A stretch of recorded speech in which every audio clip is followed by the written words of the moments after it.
Hello, friends, and welcome to another episode of Booked, a place to explore the realms of creativity. Today's guest is Cristóvāo Correia.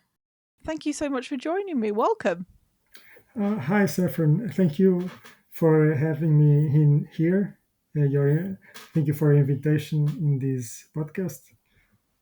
Oh, you're so welcome. It's such a pleasure, honestly, and it's so exciting to be able to talk to an author that's able to write in two different languages, which is such a flex, and I'm in awe, really. So, well, I'm just gonna get into it basically. So I know that you have written works in both Portuguese and in English, and you had your debut novel Mendelssohn's Return, which is part of a series which we'll talk about throughout the episode. First thing I want to ask you is, how do you go about writing in a second language? Because I know for some people they have to do the translation before it comes out onto the page. How does it work for you? I usually do write the first drafts in Portuguese, and then I translate it to English. So after the translation, I edit it a lot, and I have the help of editors and beta readers to get it smooth and everything correct. But I usually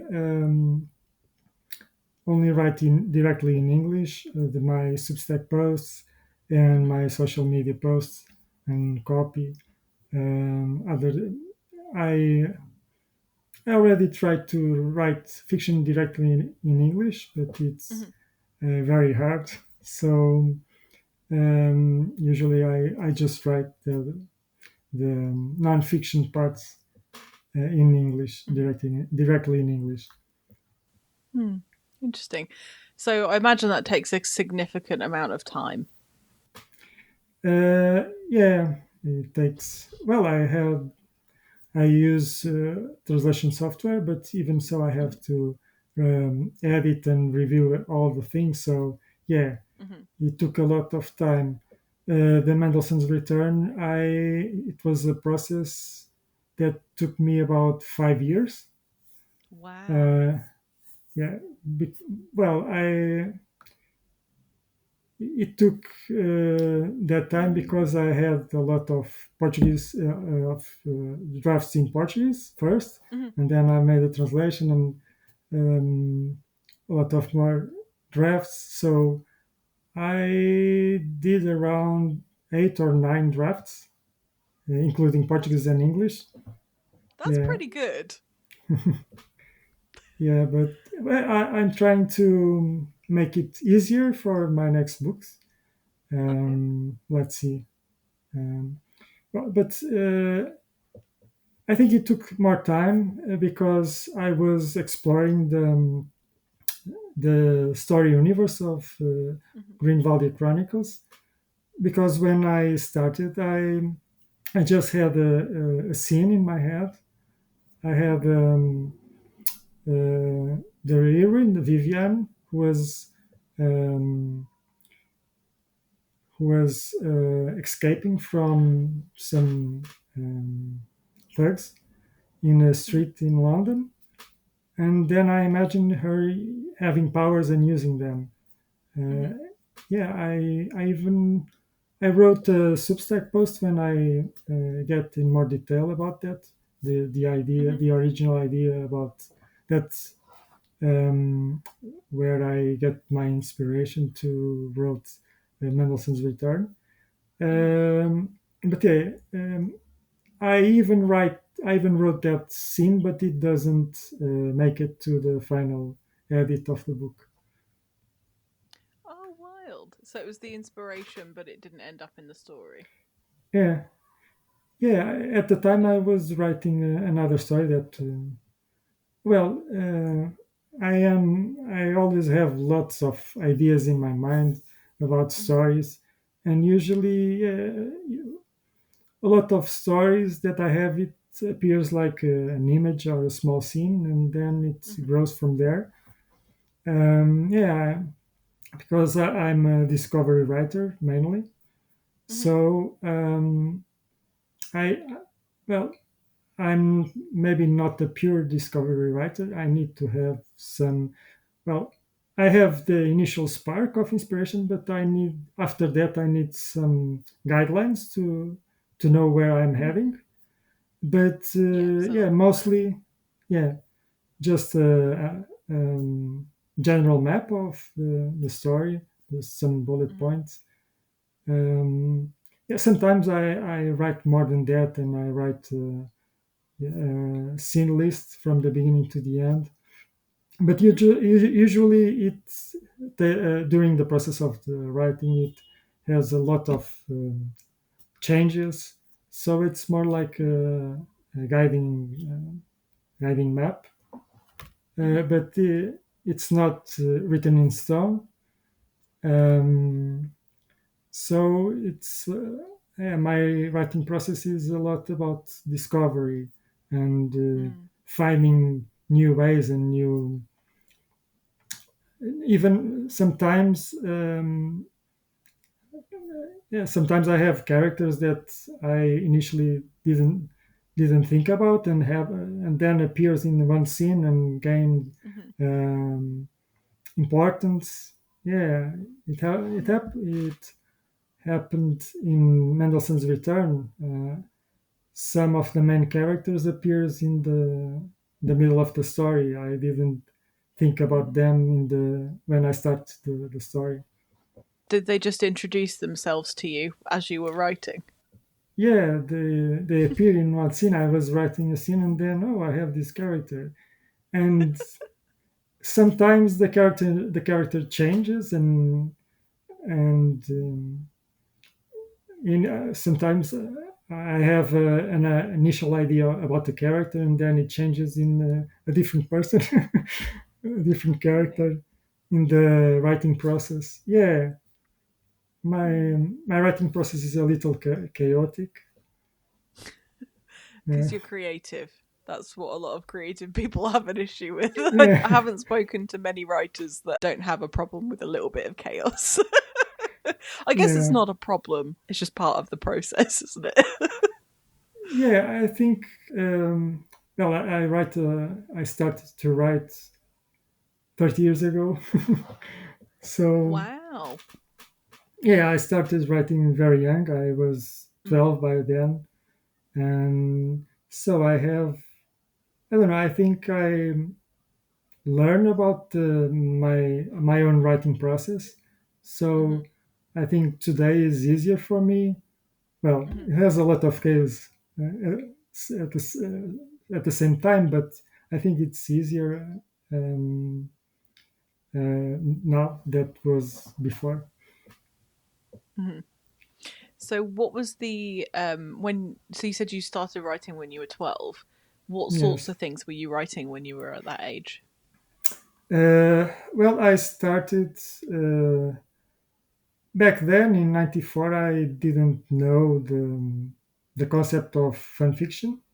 Mhm. I think I don't know if it exists already, Mhm. but initially it was fan fiction. There was a very famous adventure story with a series of, I don't know, mid grade children's book. Mhm. Well, a group of kids like the seven or the five, but Mhm. it was written by two Portuguese authors. Mhm. It calls Uma Aventura, the adventure or something like that. And yeah, back then I loved that books and I read a lot of them. So I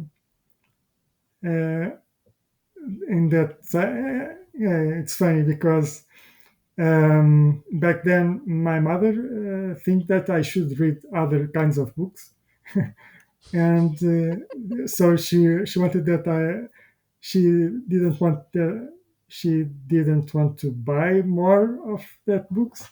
So I tried to, because I wanted, I tried to write my own book with that That's so characters. cool. Oh Yeah. wow. So in a way, my mother has some kind of responsibility to make me a writer, not Oh, directly. that's nice. Yeah, That's great. I love that you created your own adventures because there were no more books to read of that series. yeah. That's very, very cool. So as you sort of grew up and wrote more, have you been writing ever since you were 12, or did you have moments where you didn't write at all? Yeah, in my teenage years, I started some stories. After that, I tried to write a game book, like Hmm. Steve Jackson and Ian Livingstone kind of book, Hmm. fighting fantasy. So I tried to write a story, but I didn't finish. Um, and then and then I tried after that around my 15. I tried to write a proper novel, Hmm. not a game book, not more like adult novel. Hmm. It had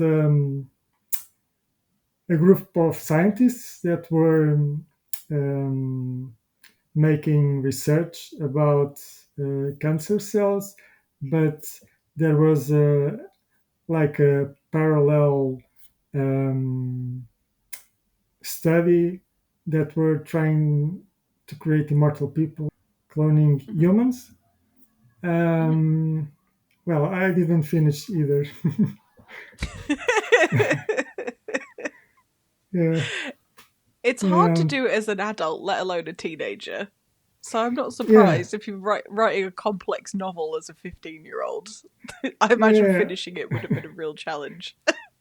yeah. I tend to try to make complex things and sometimes too complex. Hmm. Do Yeah, you, when you're writing, I know that you said that you like to sort of do it as a discovery, where, but yes. you also have like a structure. As you're working through your written work, do you have like a way of keeping track of everything that's going on? Um, More or less. um, yeah, I have, like I said, I usually have um, that scene list. Hmm. And sometimes I make a new version, a new update version of the scene list or chapter list to have an Hmm. idea of what's happening in the story. But most of it I have in my own head. Hmm. So yeah, usually I have to more work to do when I rewrite and edit to make sure that Yeah. everything is right. So I was wondering if you might be able to give the listeners a bit of an overview of what to expect from Mendelssohn's Return. Well, Mendelssohn's Return is a non-stop action thriller. Hmm. Um, it has sci-fi elements and characters with superpowers, Hmm. but that characters that have superpowers is called the gifted, and but they are different from the usual superheroes in the Hmm. sense that they don't fight crime or use spites, as someone that made a review in sciencefiction.news said about it. Hmm. Um, well, the gifted, yeah, they have superpowers, but they hide them from the regular people. Hmm. Um, and there is a law enforcement agency that tries to control them because they see them as a threat. And at the same time, there is two factions of the gifted people. One that stands for the supremacy of the gifted because they have powers and they are better than the regular people, and they think that they should have a more important role in society. They should govern the society. In some ways, they have tried to do along the centuries, um, by infiltrating in the government groups and everything. But the order that initially it was a group that defended the gifted. They had a wrong turn and they went to the dark side, Hmm. and that ideas of supremacy take over the leadership. And at the same time, there was a new group of gifted. There was a split, and that new group is the refuge that fights the order that see has a corrupt organization, Hmm. and that aspires to peaceful coexistence between the gifted and the regular people. Hmm. So yeah, um, I don't know. Maybe some aspects that I reference here, yeah, they are also referenced in the story. Yeah, it has in the Hmm. background they are referenced. Um, but yeah, it has this fight between factions and organizations in the background. Hmm. Um, but it's mainly an action story with lots of actions and Hmm. fights and Loads of everything. action. Yeah, It is non-stop action the whole way through. yeah, That must have been a lot of fun to write, though. yeah. It was really great because when I started writing, I think that I thought about 24 TV show that has non-stop action. Hmm. Um, I thought also about the X-Men movies and Agents of Shield TV show.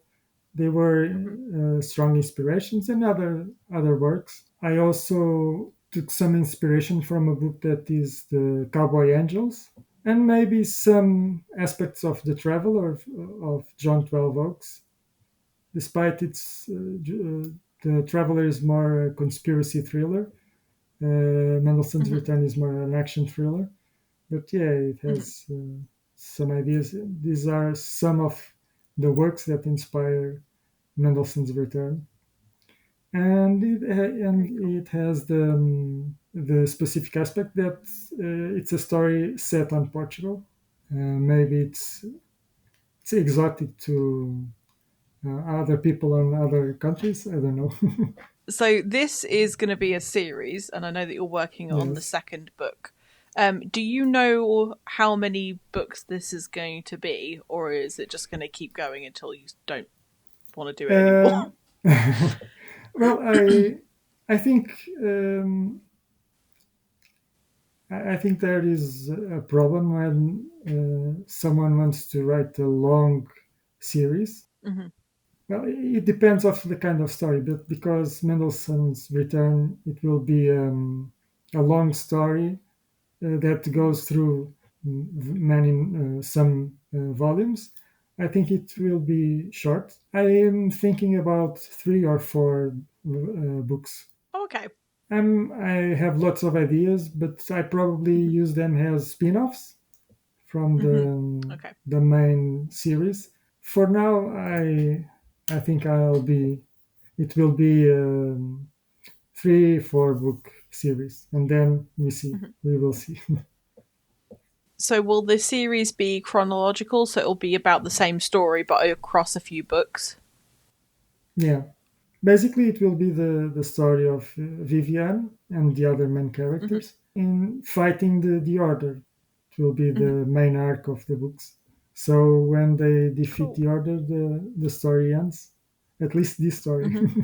But I suppose you have given yourself the opportunity to have quite a big universe with the way that you've written it. So I imagine that if you get to the end of Vivian's story and you want to write more, there's plenty of stuff that you could think of to, as you say, do a spin off or a prequel or Yes. something, just to kind of explore what other areas of that particular universe look like. So, how far through? I mean, at the time of recording, we're in December 24, and this episode will be released in April. So, as of December, sort of how far are you into writing book number two? Um, I have first draft in Portuguese. Oh, I'm great. now, yeah, because when I wrote the first book, it was too Mhm. big, so I cut part of it, and Mhm. that chunk will went to book two. Ah, excellent. You got ahead of Yeah, yourself. yeah, I do it twice because Mhm. initially I had well, there is something that happens to a character that I will not reveal. Yes, don't give away the spoilers. And then I wrote a lot of chapters in that character's POV that I cut from the final edit, and then Mhm. um, also the Vivian chapters, and it has a lot more that I cut also because Mhm. I initially I thought about yeah, my initial idea was self-publishing the book, and Mhm. then I think about, well, why not trying to the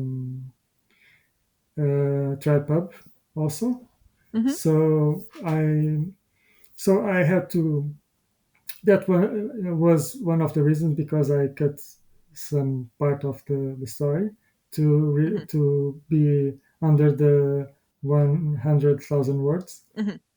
and then I put that everything that I cut in the second book. But I was not happy with POV chapters with Eric, so I'm Mhm. rewriting it. So Okay, I'm writing the second draft of the book two in this moment. great. Yeah, the Vivian and other characters chapters, I'm happy with it. Mhm. Probably I'll not edit it much more. There is always some things that we have to edit, but I think they are more or less in the final form. But now I'm Mhm. working in the Eric chapters that I'm rewriting from scratch, so Mhm. it will take some work to finish it. I know that you also have a serialized story available on your Substack. It's in not in the Substack. Is it not? No, I'm thinking Where about, is it? yeah. I have a space adventure story that is Starship Mhm. Valkyrie, the Doom expedition. Mhm. I'm serializing it chapter by Mhm. chapter, but yeah, I already thought about putting it in the Substack, but in this moment it's not yet there. I'm Okay. putting that on the in the serial fiction website that is fictionate.me. Oh, of course. My apologies. I will put the correct link on the description of the episode. My apologies. I just immediately was like, oh, I can't remember if that's the right place or not. Yeah, maybe I will put it also in the Substack. I don't know. Mhm. It's a possibility, but for now it's just on Fictionate.me, and is also on Wattpad. But Mhm. in the Fictionate.me is easier to see. Mhm. It's a direct. The link is a direct one, so it's easier to read on Fictionate.me, and you can Mhm. also listen, because when I upload the chapters, Mhm. they create an audio version automatically, so you can listen Mhm. also. In this moment, Cool. I have published 7 chapters of it. Do you release them regularly or just when you are inspired to write the chapter? Yeah, well, in this moment, well, in the beginning, I think I released the first 3 or 4 chapters one by week, but Mhm. after that, it became some not very regular publishing. But I think I will try to put Mhm. the chapters there more frequently. I mean, it's a lot to keep up with, especially if you're Yeah. writing more than one thing at once. Do you try and usually work on one project or do you have more than one thing? When I was writing Mendelssohn's Return, I was only focused on it. So Mhm. I don't know. For sometimes I have difficult. It's difficult for me because I have lots of ideas. But Mhm. yeah, I when I was writing Mendelssohn's Return, I was just writing it. After I finished it, I don't know why. When I finished, there was that time that I was making sure that everything is good to publish it. I published it Mhm. in August the ebook, and then the paperback in September Mhm. this year. There was I don't know, a time that I didn't. It was difficult to focus in one project, so I started a lot of them. Mhm. One of them was the Starship Valkyrie, but Mhm. I have other ones. Well, I have a folder full of writing projects. Yeah, in this moment, I'm trying to focus in the book two of Grand Valdia Chronicles and Starship Mhm. Valkyrie. Excellent. So, I'm not sure how many of our listeners today speak more than one language, but I know you have a lot of works out in Portuguese as well. And I also read that one of your short stories was being made into an indie film. Is that still happening? Yes, I have. Yeah, I have two short stories published in Hmm. a horror Portuguese horror portal, Hmm. and one of them was used. It is like an anthology movie. It has a lot Hmm. of short stories. That's One of cool. them is one of my stories. It's the Wow. documentary, the documentary. It's a very Hmm. short story, and they already sent small trailer, and they sent also the script, and I read Hmm. it and I like it. But in this moment, they are making the post production, so I don't know where. Yeah, I'm not sure if it already ended the production, but I think no, not. Yeah, not yet.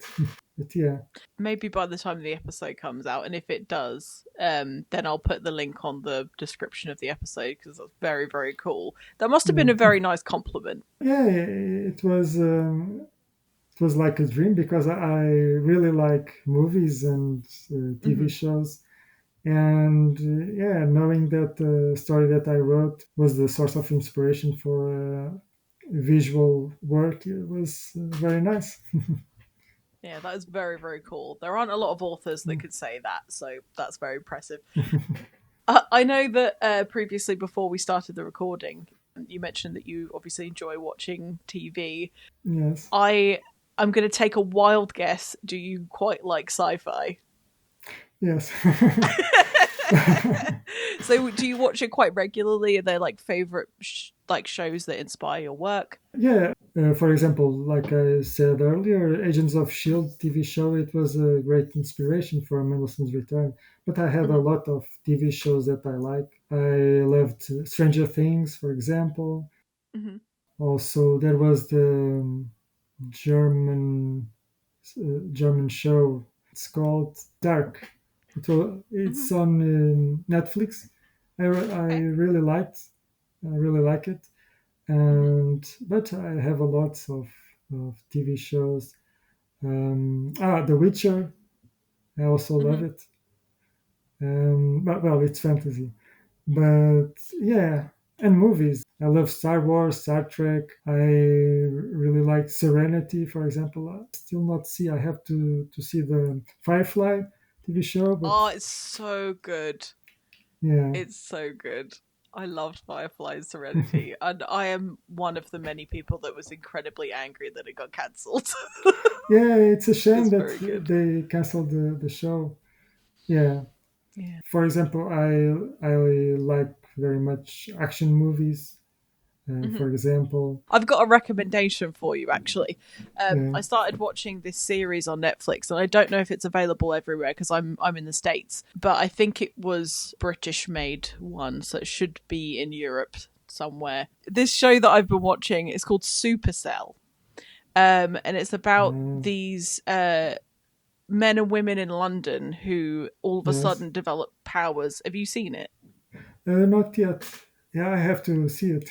It's amazing. It's so Yeah, good. It's really good. It's really it's action packed, so you'll love it. yeah.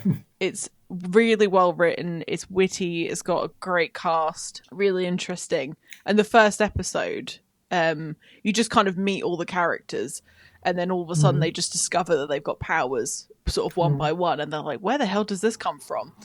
And then right at the end, it ends on this massive cliffhanger where one of No. them meets themselves from the future. It's nuts. It's really good. Oh, You should cool. watch it. It's great. Yeah. I didn't get paid to say that. I genuinely think that is a good show. But yeah, Yeah. it's called Supercell. So it's Supacell. Really, really good. Yeah, I have to watch it. It's very good. But anyway, so I mean, I can tell that in a lot of your work, you're inspired by the shows and things that you enjoy watching. When you're watching TV shows and movies, Yes. do you think, oh, actually, that'd be really good for a book? And do you like write it down, or do you keep it in the Uh, back of your mind? no, no. I keep it in the back of the mind of my Mhm, mind. Yeah, I usually because when I'm watching a movie or a TV show, I'm mhm, just there in the universe of the story. And mhm, yeah, usually I'm not thinking about writing, but then it's more like after I watch it, I think, oh, that's a mhm, good idea or that's a wonderful scene. I was remembering because in the Mission Impossible 3 movie, mhm, there was a fight in the elevator and mhm. in a lift. There was a fight, and that inspired one scene in Mendelssohn's Return. Ah, excellent. But did you, as you were watching the fight scene in Mission Impossible, were you thinking this is going to go well, or when you were writing the scene, you thought about Mm, the film? yeah, I thought about it because I watched the movie in the theaters in I don't know Hmm. 20 years ago, probably more or less. Yeah. So Hmm. it was in my memory, and I remember it, and then oh, it could Hmm. be a scene like that. Yeah, Hmm. yeah, I like the MI franchise. Yeah, it's cool. So, what do you hope that readers will get from your work? I want them to have a powerful emotional experience because when I read a story, I search for that. So Hmm. I like a book that grab me in the first phrase or in the first page, and that Hmm. I can put down. It's wonderful when Hmm. it happens. Also, Yeah. well, I have a lot of books that I like, but I don't have that experience. But I love Hmm. when it happens, and I try to do it. I try to make it that the reader don't want to put the book down. Hmm. I had some feedback from some readers of mine, and they said that. So I feel that at least some people I managed to do it with at least some of my readers. That, I mean, that definitely comes across in Mendelssohn's Return because, as I said earlier, and as you said earlier, it's full of action. So it kind of is exciting for people to read. Um, so yeah, it's a lot of fun. So with your sort of motivations for writing, do you write for you and write the stories you want to read, or do you write for the readers? I think I try to do both. Mm. I think these two ways are important. But Hmm. yeah, I think in first place I try to write a story that I like, but I Hmm. also try to do it in a way that Hmm. will appeal to other people. Like I said, I like that. I like stories that are intense. So this might be a bit personal. I'm going to ask the question. You tell me whether or not you want to answer All it. right. Do you put elements of your own personality into your characters? Yeah, I think in a way. Um, yeah, I think I draw inspiration from my personal experience and also the experience from people around me and people Hmm. I know. Yeah, I think I mix. all that, and I try to create the best characters I can do. I think that there is some themes in Mendelssohn's Return, and I think one of them is freedom, and I think Mhm. it's a very important theme for me. Do you ever put your characters in situations where you maybe have had that experience before, but you get them to behave in a different way? So, as an example, when I have a conversation with somebody, and then hours later I think, oh, I should have said that instead, or oh, I wish I'd have done this. Do you ever use that as a tool? Probably, but I think I don't. Yeah, I think most of the time I let me go with the story. I think sometimes I do certain things in a certain way, consciously, but most of Mhm. the time I think I let go with the story, and the story will tell me what happens. But yeah, maybe in one character or another, I think about. I think when people write either fantasy, sci-fi, action, things that are out of the ordinary, that aren't Yes, like you would experience in day to day, I'm always curious to know whether the writers are trying to create a universe to escape into as well, because I think that's what a lot of times we do when we write fiction is we create a world that we either want to live in or we think it'd be exciting to live in, yes, and kind of go along with those characters and have that adventure, because realistically um life isn't that exciting. yeah, it's true. Yeah, that's why I like so much action stories and Mm, adventure stories. Yeah, yeah, a lot of escapism. yeah, because well, in a way, it's good that we have quiet lives.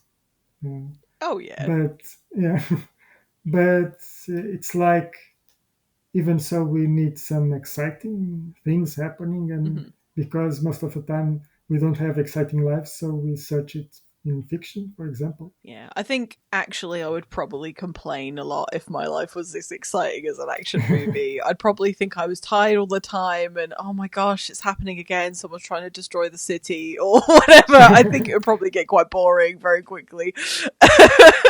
So at least we have like movies and books to give us a little taste of what it could be like, but actually we could Yeah, close it or turn it off and, wash up the dishes or whatever. yeah, So before I let you go, I just wanted to quickly talk about your short story, The Patient, which I read and it creeped me out. And it's only a few pages long. yes, And at first I thought, oh, I wonder if this is COVID inspired. But it was like crazy and really quick, and very creepy. So where yeah, did this come from? yeah. Probably I wrote it in this year. Hmm. Yeah, I think I maybe one of the sources of inspiration it was COVID, Hmm. but also because I had some fascination about stories about virus and things like that, and Hmm. I like some post-apocalyptic stories and the end of the world stories. So, and I tried to put all these things with some horror. Probably it was inspired by that sense of isolation in the beginning Hmm. of the story. Probably inspired by COVID. Yeah, I like to do final twists in the story, so Yes. it makes the story powerful if you have Hmm. a final twist, and it works very well in short stories because it Hmm. makes the story more memorable. What I like about short stories and flash fiction are that you can pack a punch with the story, Yeah. and you very much did that because I sped through. I was like, oh my gosh, what's happening? At the end, I was like, ah. So it worked. It's good. It's been such a pleasure to have you on the show today, and thank you Okay, so much thank for you for telling me your. about your process and telling me about your creativity and how you write and your inspiration. So it's been really lovely. Yeah, I really liked being here. Yeah, and your questions. Oh, Yeah. Thank you. I'm glad. Before you go, I keep saying that, but this is the last thing I'm going to ask you to do, I promise. Could you tell our listeners where they can find you? Yes. In terms of social media, I'm more active on Instagram. My Instagram is at Cristóvão_Correia_author. I also put some posts on Twitter or X or something. It's at C Correia author. And you also can find me in Substack. My Substack is cristovãocorreiaauthor.substack.com. Yeah, and Perfect. you have links on these social media accounts to my stories and other things. Great, thank you. And I'll also put the links thank you. in the description of the episode. I know that you also have stuff that's available on Amazon as well. So I Yes. know all the links are on your link tree, I think. But yeah, thank you again. And I'm hoping in the future we can have you on again. Thank you, Saffron.